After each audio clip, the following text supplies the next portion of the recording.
का जो दूसरा बड़ा स्थान है, एक तो सिर हुआ, दूसरे है कान। ये कान है ना, ये कफ के स्थान है। तो बच्चों के कान की मालिश रोज होनी चाहिए, जरूर होनी चाहिए। कान की मालिश कैसे करें? बस तेल लगाइए, हाथ में ऐसे ऐसे घुमाइए, फिर उल्टा घुमा दीजिए, फिर ऐसे घुमा दीजिए, और थोड़ा तेल कान में डाल के रखिए उनको, क्योंकि कफ का स्थान है कान। तेल डालते ही कफ शांत होगा। तो हमारी पुराने जमाने की जो माताएं हैं, वो रोज बच्चों को कान में तेल डालती थी, वो अनजाने में बहुत बड़ा वैज्ञानिक काम करती थी। देखा ना पुराने जमाने की माताओं को। आज के जमाने की माताएं तो कहती चिपचिपा है तेल, तेल चिपचिपा है तभी तेल है, नहीं तो उसमें कुछ है ही नहीं। तो पुराने जमाने की माताएं बच्चों को बराबर कान में तेल डाल के रखती थी, तो बच्चों के कान में नियमित रूप से तेल डालिए। फिर आप बोलेंगे जी कौन सा तेल? तो इसमें भागवत जी सूत्र दे रहे हैं कि आप जहां रह रहे हैं उसके हिसाब का तेल। आप चेन्नई में रह रहे हैं, चेन्नई भारत के गर्म इलाकों में है, गर्म इलाकों में ठंडा तेल अच्छा, तो सबसे ठंडा तेल नारियल का तेल है। तो चेन्नई में रहने वालों को नारियल के तेल की मालिश, नारियल का तेल ही खाना।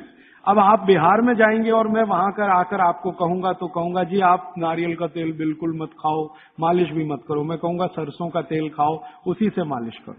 और जो आप और उधर चले गए हरियाणा पंजाब की तरफ, तो मैं ही आकर आपसे कहूंगा जी आप ये छोड़ो, आप तो जैतून का तेल इस्तेमाल करो या तिल का तेल इस्तेमाल, एरिया के हिसाब से। तो मैं आपके हिसाब से बात कर रहा हूं कि आप नारियल के तेल की मालिश भी कर सकते हैं, उसको भोजन में भी उपयोग कर सकते हैं। बच्चों की नियमित मालिश सिर की, कान की होती रहनी चाहिए। और तीसरी चीज, आंखें। आंखें जो है ना, कफ का ही केंद्र है। सबसे बड़ा कफ का केंद्र सिर, दूसरे नंबर पे कान, तीसरी आंख। आंख कफ का केंद्र है, और आंख के ज्यादा रोग, 99% रोग कफ के रोग हैं। जैसे मैंने आपको बोला ना, आंख में आप बोलते हैं कि हमको कैटरेक्ट हो गया, ये कफ का रोग है। मोतियाबिंद हो गया, कफ का रोग है। ग्लूकोमा हो गया, कफ का रोग है। आंखें लाल हो रही हैं, कफ के प्रभाव। तो आंखों की विशेष देखभाल बच्चों की, ताकि चश्मा ना लगे, अब चश्मा ना चढ़े। अब आंखों में क्या करें जी? कफ को कंट्रोल करने, तेल नहीं डाल सकते आंखों में, क्योंकि तेल और आंखों का मेल नहीं है। आंखों में हमेशा एक फ्लूइड रहता है, तेल में डालें माने तेल उस फ्लूइड में गया तो गड़बड़ करता है। तो आंखों के लिए घी ठीक है, देशी गाय का घी। तो बच्चों को नियमित रूप से देशी गाय का घी आंखों में लगा सकते हैं तो बहुत अच्छा है। देशी गाय का घी ये कफ को शांत करता है। लेकिन आप देशी गाय के घी को उपलब्ध नहीं कर पाते किसी कारण से, तो फिर भागवत जी कह रहे हैं कि कफ को शमन करने वाली एक और चीज है, वो है काजल। काजल माने कार्बन। कार्बन कफ को शांत करने में सबसे बड़ी भूमिका निभाता है। तो बच्चों को नियमित रूप से आंखों में काजल होना ही चाहिए। भागवत जी ने बहुत सुंदर शब्द इस्तेमाल किया है, सौवीर अंजन, उसको कहें काजल, सौवीर अंजन, बहुत सुंदर शब्द है। और भागवत जी इतने दयालु और कृपालु हैं कि उसकी पूरी विधि भी लिख के गए कि बच्चों के लिए जो सौवीर अंजन बनाना है वो कैसे बनेगा। उसमें इस्तेमाल होता है गाय का दूध और दारू हल्दी। दारू हल्दी देखा? जारू हल्दी, एक हल्दी और एक दारू हल्दी। तो दारू हल्दी, गाय का दूध, गाय का घी, ऐसी 5-7 वस्तुओं से बनता है। पूरी विधि किताब में है, मैं ज्यादा समय खराब नहीं करना चाहता। तो बच्चों को नियमित रूप से आंख में काजल, क्योंकि कफ को शांत करे, कान में तेल, सिर पर तेल की मालिश, ठीक है? ये 3 चीजें उनके लिए बहुत आवश्यक है। फिर आगे चलें तो खान पान उनका, कफ के प्रभाव में जो भी बच्चे हैं उनके खान पान में भागवत जी कहते हैं दूध सबसे आवश्यक। दूध, बिना दूध के बच्चों का जीवन नहीं, दूध तो उनके लिए सबसे आवश्यक।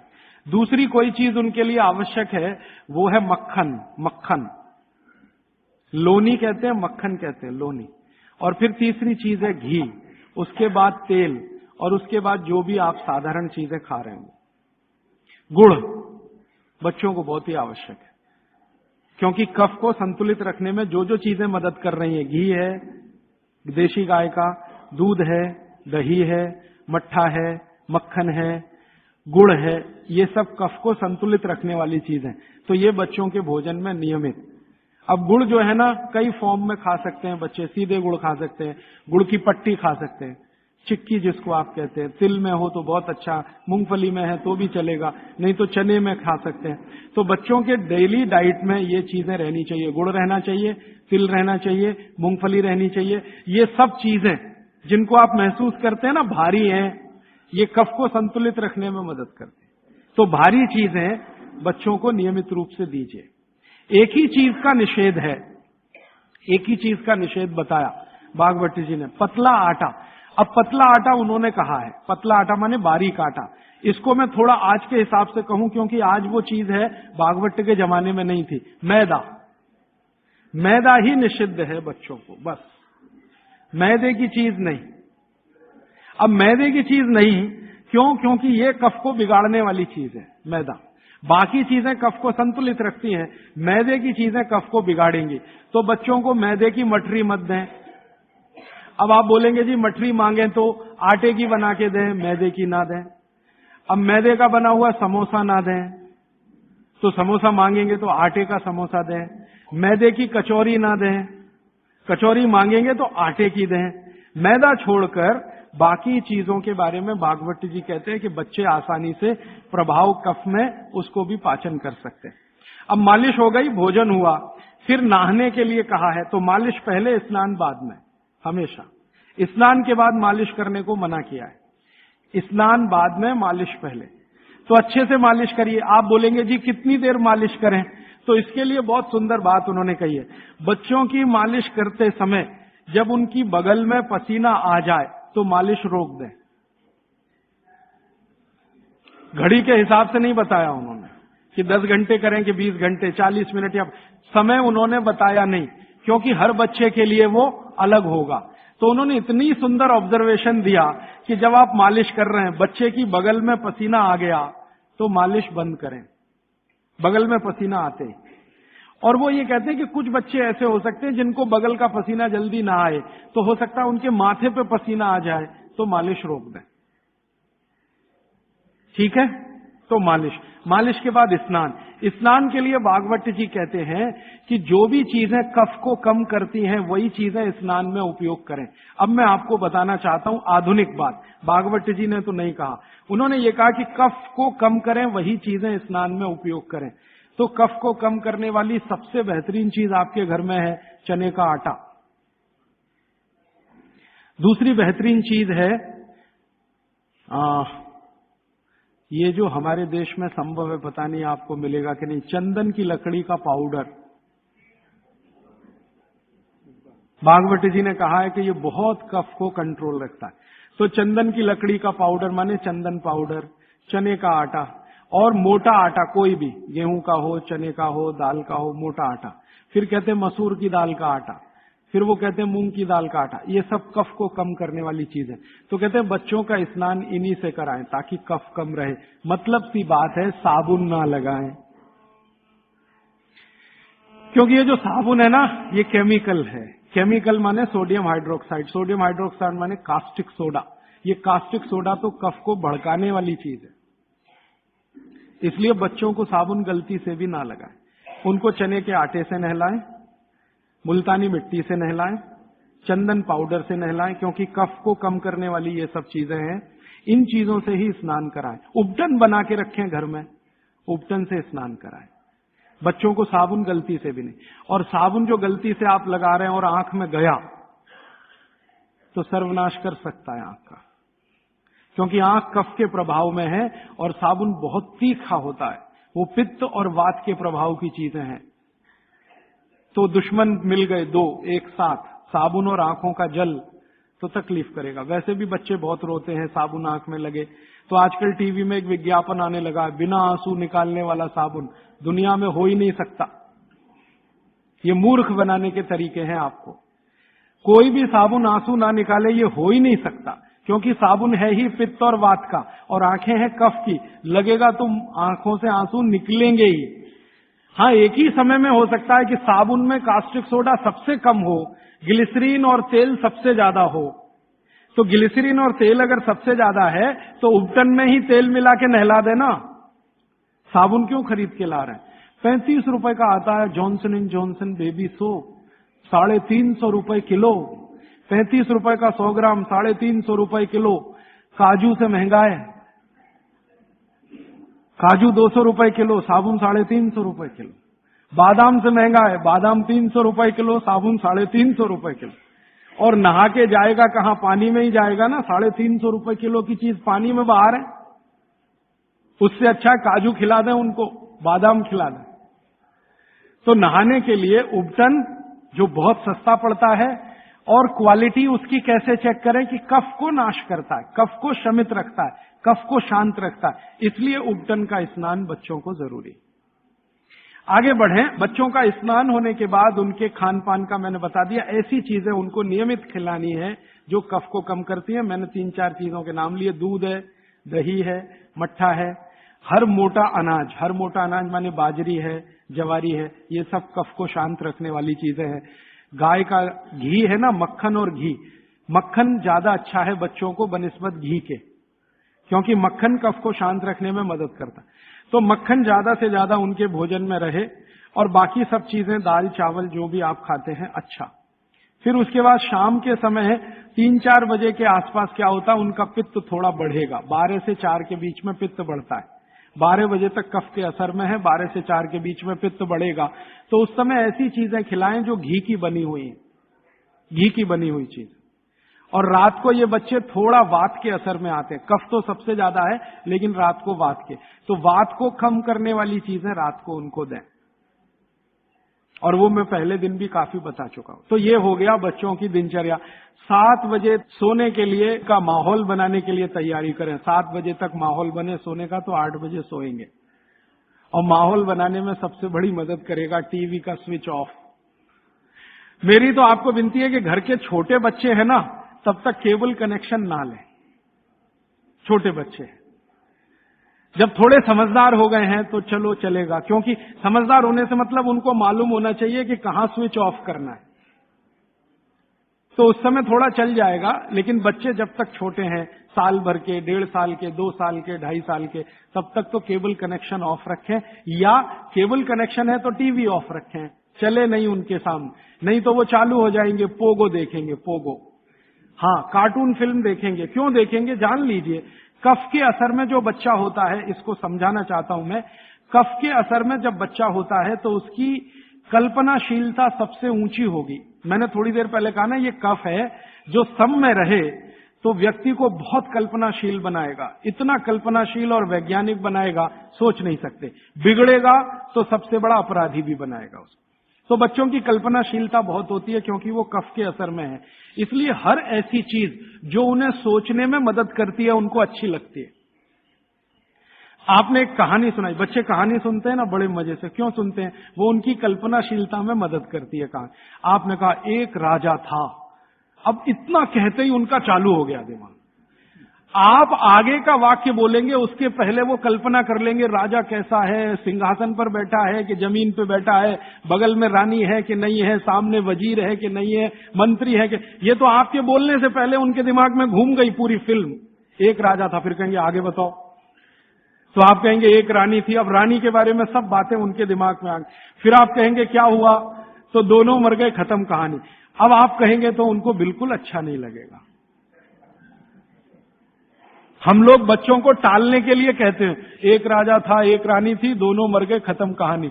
उनको बिल्कुल अच्छा नहीं लगेगा, क्योंकि जिस समय कल्पना उनकी चलना शुरू हुई, आपने कहानी खत्म कर दी। अब आप टालना चाहते हैं उनको, और वो कल्पना करना चाहते हैं उस समय। तो आप कहानी को जितना लंबा खींचें उतना अच्छा।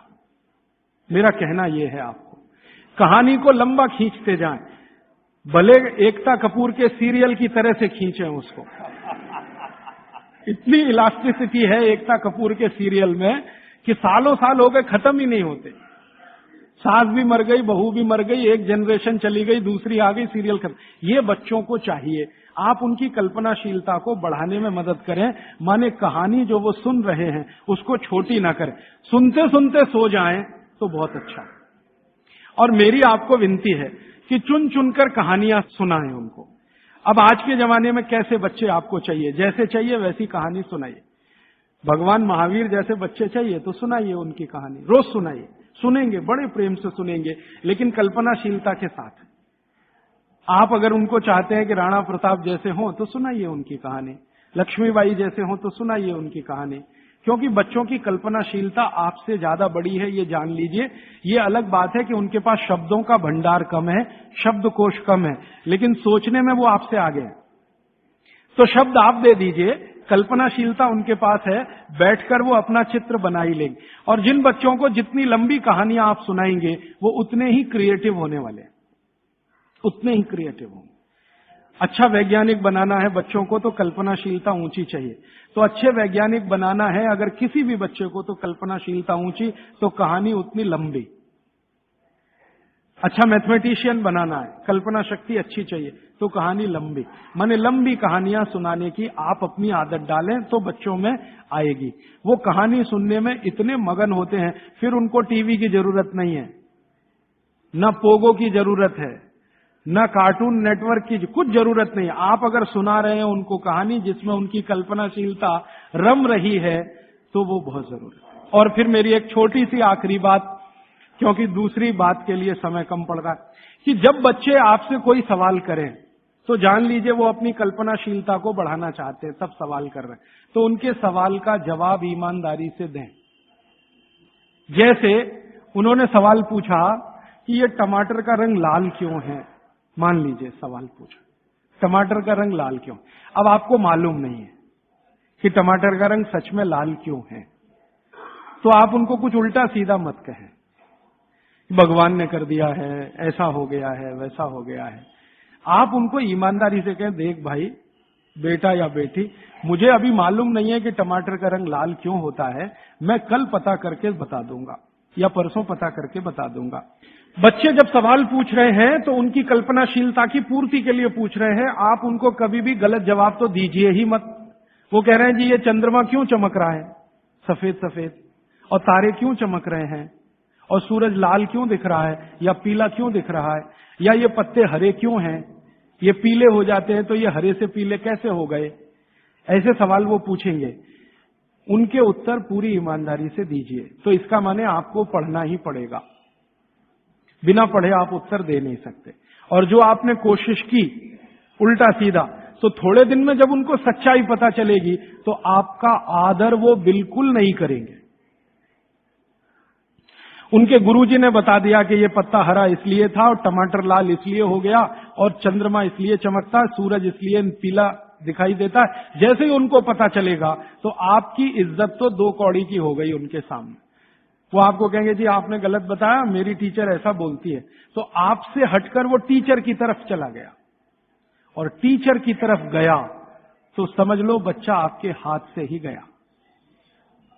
जैसे जैसे उसका आकर्षण टीचर के प्रति बढ़ता जाएगा वो आपके कंट्रोल के बिल्कुल, फिर टीचर जो कहेगी उसको पत्थर की लकीर मानेगा, आप जो कहोगे उस पर कभी भी भरोसा नहीं करेगा। इसलिए मैंने थोड़ी देर पहले कहा बच्चों को बड़ा करना दुनिया का सबसे मुश्किल काम। तो आप बच्चों के साथ व्यवहार वैसा ही करें जैसा प्रकृति ने उनको स्वभाव दिया है। कफ का स्वभाव माने कल्पनाशीलता वाला स्वभाव, कफ का स्वभाव माने इमेजिनेशन, लिमिटलेस इमेजिनेशन। वो सीमा के पार जाके बात करते हैं। आप देखते हैं ना दुनिया के सारे बच्चे परेशान है हैरी पॉटर पढ़ने के लिए, है ना, और आप और मैं सवाल करते हैं जी हैरी पॉटर में रखा क्या है। कुछ नहीं है, उसमें तिलिस्म है, जादुई तिलिस्म है, वो सच्चा नहीं है, लेकिन उनकी कल्पनाशीलता में उनको बहुत आनंद दे रहा है, इसलिए करोड़ों किताबें बिक रही हैं हैरी पॉटर की। आप पसंद करें या न करें, क्योंकि बच्चे कफ के असर में है, कल्पनाशीलता उस समय सबसे ज्यादा है। तो जादुई बातें, तिलिस्मी बातें, जादूगर की बातें, ये सब उनको अच्छी इसलिए लगती है कि कल्पनाशीलता बढ़ाने में ये सब मदद करती है। ये जासूसी उपन्यास जितने हैं ना बच्चे बहुत प्रेम से पढ़ते हैं, चाहे वो अमेरिका में हो या हिंदुस्तान में।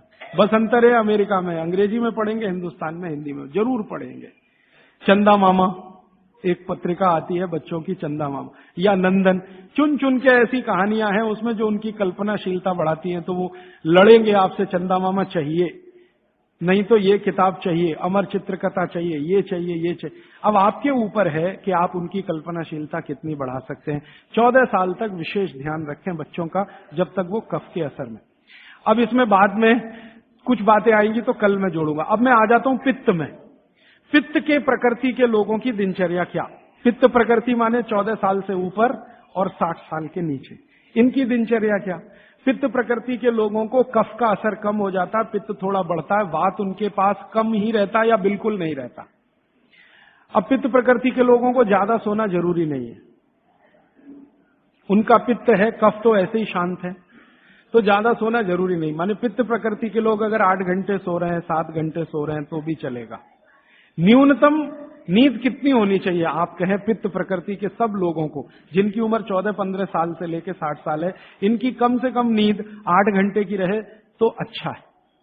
लेकिन इससे भी कम रह सकती है क्या? 7 घंटे हो सकती है, लेकिन उसके लिए थोड़ा प्रयास करना पड़ेगा। 6 घंटे भी हो सकती है, 6 से कम नहीं और 8 से ज्यादा नहीं, ऐसे मान लीजिए।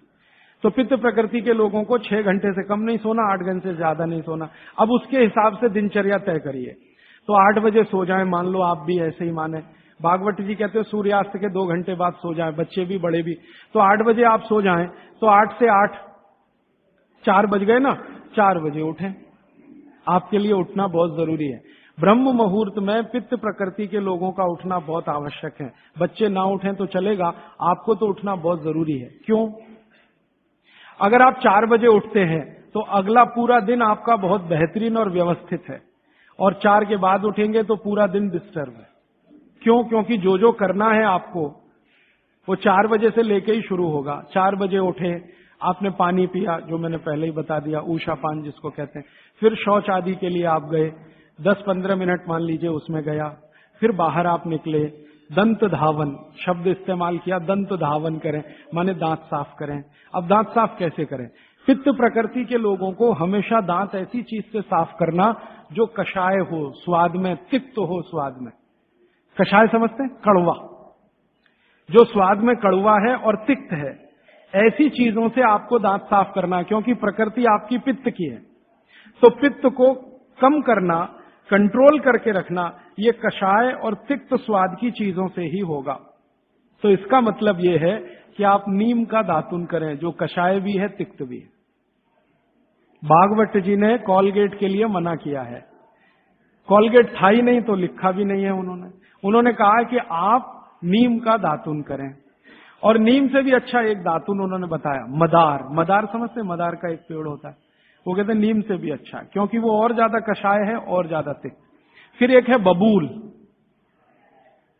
फिर एक है अर्जुन। अर्जुन की छाल आपने पिया ना, अर्जुन की दातुन भी होती है। तो ऐसे 12 वृक्ष उन्होंने बताए हैं, नीम है, मदार है, अर्जुन है। फिर ये जो होता है ना आम, बबूल है, आम है, अमरूद है, ऐसे 12 वृक्षों का उन्होंने वर्णन किया है कि इनकी दातुन ही करना, इसके आगे 13वें वृक्ष की नहीं। और वो डिटेल लिखा है किताब में, आप ले सकते। जब उन्होंने आगे लिखा है वो मैं अभी बता दूं। वो ये कहते हैं कि जीवन में जो ऋतु है, ऋतु गर्मी है, फिर सर्दी है, फिर बरसात है, 3 तो मुख्य ऋतु हैं। फिर इनकी उप ऋतुएं हैं, तो 6 हो जाती है, शरद है, शिशिर है, वसंत है। तो मोटा मोटा बता देता हूं, ज्यादा बारीक आपको याद नहीं रहेगा।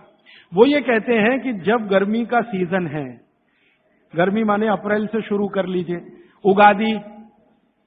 उगादी से शुरू कर लीजिए, नहीं तो आप मकर संक्रांति से ही मान लीजिए।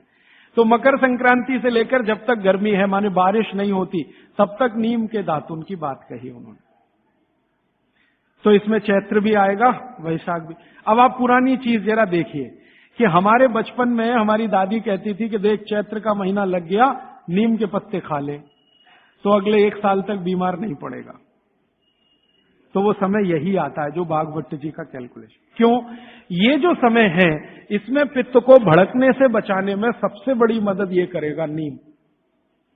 तो नीम का दातुन, नहीं तो बबूल का दातुन, नहीं तो मदार का दातुन, लेकिन गर्मियों में सबसे अच्छा नीम है। दूसरा सबसे अच्छा बबूल है गर्मियों में, और सर्दियों के दिन में सबसे अच्छा दातुन है अमरूद। अमरूद के पेड़ का दातुन सर्दियों में सबसे अच्छा, अमरूद के पेड़ का। और अमरूद के जैसा ही एक और पेड़ होता है, जामुन का भी दातुन करने का नियम बताया है, लेकिन पता नहीं आप तोड़ पाएंगे कि नहीं, लेकिन अमरूद का आसानी से मिल जाएगा। और फिर ज्यादा बारिश के दिनों में जो वो बोलते हैं, तो आम का भी कर सकते हैं, अर्जुन का भी कर सकते हैं। और आप बोलेंगे जी पूरी जिंदगी अगर नीम का ही दातुन करें तो कर सकते हैं। 3 महीने लगातार करके थोड़े दिन छोड़ देना, फिर 3 महीने कर लेना। वो थोड़े दिन छोड़ने का नियम ध्यान रखना।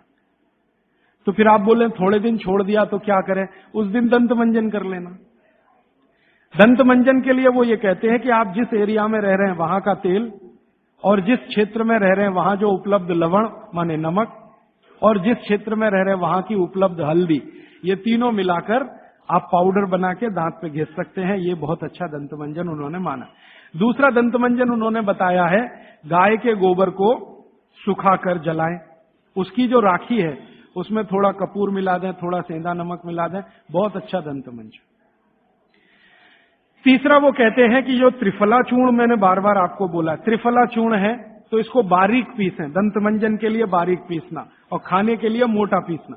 तो बारीक त्रिफला चूर्ण, थोड़ा सेंधा नमक, बस मिला के दांत पे घिसें तो ये दंत मंजन। ऐसे 8-10 तरह के दंत मंजन है, 12 किस्म की दातुन है। तो आप ये जरूर करें, माने टूथपेस्ट बंद करें। अब क्यों करें टूथपेस्ट बंद? भागवत जी और आधुनिक विज्ञान को जरा जोड़ता हूं। आप पित्त के असर में हैं, जान लीजिए। सुबह सोकर उठेंगे तो मुंह में पित्त ही भरा हुआ है, लार जिसको आप कहते हैं। अब ये असर ज्यादा है तो इसको कंट्रोल रखना है आपको, तो इसलिए कहा ये दातुन अच्छी है। लेकिन अगर आप ब्रश कर रहे हैं, पेस्ट कर रहे हैं, तो क्या है उसमें?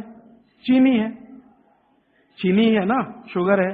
अब वो सैक्रीन के रूप में है या किसी भी रूप में शुगर है, और शुगर और पित्त का झगड़ा है। तो सुबह उठते ही अगर आप पेस्ट कर रहे हैं जो मीठा है तो सर्वनाश है।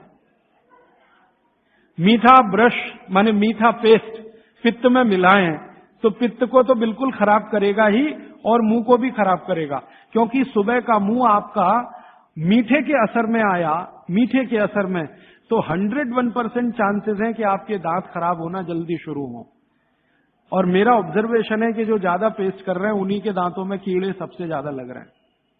कीड़े लगना माने दांत खराब होना। आप बंद करिए, ये अच्छा नहीं, विज्ञान के हिसाब से बहुत खराब, और धर्म के हिसाब से तो और भी खराब है। मैं कई बार यहां बोल के गया हूं, सभी कॉलगेट, क्लोजअप, पेप्सोडेंट जैसे टूथपेस्ट मरे हुए जानवरों की हड्डियों से बन रहे हैं। जैसे कॉलगेट बन रहा है मरे हुए सुअर की हड्डियों से।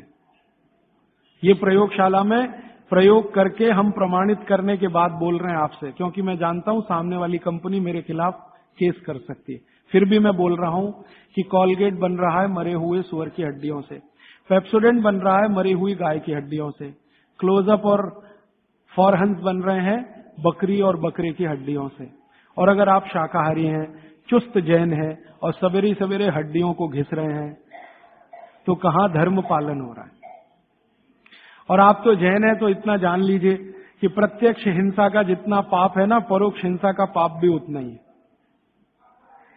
तो किसी कंपनी ने आपके लिए बनाया टूथपेस्ट, माने उसने मारा जानवरों को, उसमें से निकालने के लिए हड्डियां आपके लिए बनाया, तो पाप आपके ऊपर उतना ही है जितना उस मारने वाले के ऊपर है।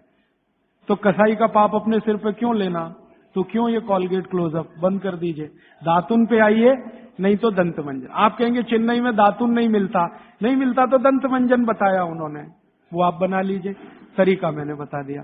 सभी ऋतुओं में एक दंत मंजन वो कहते हैं कॉमन है, त्रिफला चूर्ण का दंत मंजन किसी भी ऋतु में किया जा सकता है, तो आप उसका ध्यान रखिए। अब आपने दांत वात साफ कर लिए, अब आपकी आगे की जो दिनचर्या है वो कैसी होगी? आपको जो है ना, पित्त प्रकृति के लोगों को मालिश भी करना है, व्यायाम भी करना है। बच्चों के लिए तो सिर्फ मालिश है, आपके लिए मालिश भी है, व्यायाम भी है। तो अब आप में कई बार कंफ्यूजन ऐसा होगा कि व्यायाम पहले करें कि मालिश पहले करें। तो भागवत जी ने क्लियर कहा है कि वात के जो रोगी हैं उनको मालिश पहले, व्यायाम बाद में। और पित्त के जो रोगी हैं, रोगी से मतलब आप पित्त के असर में हैं, तो व्यायाम पहले, मालिश बाद में। तो आपको व्यायाम पहले करना है, मालिश उसके बाद करनी है। अब आप पूछेंगे कितना व्यायाम करें? तो आपके लिए भी नियम वही है कि जैसे ही आपके बगल में पसीना आया, व्यायाम रोक दें। जैसे ही बगल में पसीना आया, व्यायाम रोक दें, उसके आगे व्यायाम ना करें। पसीना आया, व्यायाम रोक दें। वो 10 मिनट में आए तो, 20 मिनट में आए तो, 25 मिनट में आए तो, 40 मिनट में आए तो, 1 घंटे में आए तो, आपके शरीर के हिसाब से ध्यान रखिए। इससे ज्यादा व्यायाम करने की कोशिश ना करें। अब वो कहते हैं सबसे अच्छा व्यायाम क्या? सबसे अच्छा, तो आप कहेंगे जी दौड़ना, तो भारत के हिसाब से ये सबसे अच्छा नहीं है। भारत के हिसाब से। भारत के हिसाब से ये दौड़ना बिल्कुल अच्छा नहीं है, क्योंकि दौड़ते समय वात बहुत